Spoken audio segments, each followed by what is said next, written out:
BT road ఇది. BT రోడ్కి ఆనుకొని ఉంటుంది మన ప్రాపర్టీ ఇది. ఓకే, ఎదురుగా కడీలు అనిపిస్తున్నాయి కదా, అక్కడి నుంచి బీటీ రోడ్ వస్తుంది కదా. అక్కడ ఇల్లు దగ్గరేమో ఉస్నాబాద్ పోతున్న రోడ్, అది ఉస్నాబాద్ కరీంనగర్ పోతున్న డబుల్ రోడ్. ఓకే, ఇదేమో లెఫ్ట్ సైడ్ పోతుంది, ఇది డబుల్ రోడ్ కూడా సాక్షి ఉంది. ప్రజెంట్ బీటీ రోడ్ ఉంది, ఇది హన్మకొండ పోతున్న రోడ్.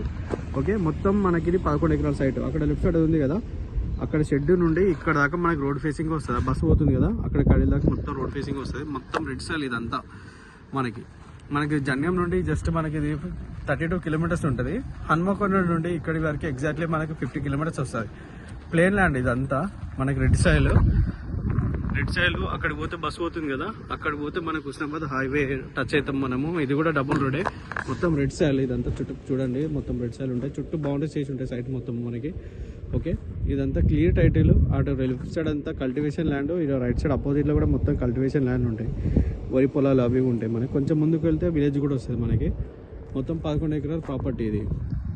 ఓకే, రెడ్ సైల్ మంచిగా రోడ్కి హైట్లో ఉంటుంది మనకి. రోడ్ నుంచి మనకి రైట్ సైడ్కి హైట్లో ఉంటుంది ల్యాండ్ కూడా. ఓకే, మొత్తం 4 మూలలు ఉంటుంది. ఇటు సైడ్ పోతే ముందుకు పోతే ఎదురుగా చెట్టు సాఫ్ చేశారు కదా, అక్కడ దాకా వస్తుంది మనకి ప్రాపర్టీ ఇదంతా. మనకి మొత్తం 30 ఎకరాల ప్రాపర్టీ ఇది. 11 ఎకరాల ప్రాపర్టీ ఇది. బాగుంటుంది రెడ్ సైల్.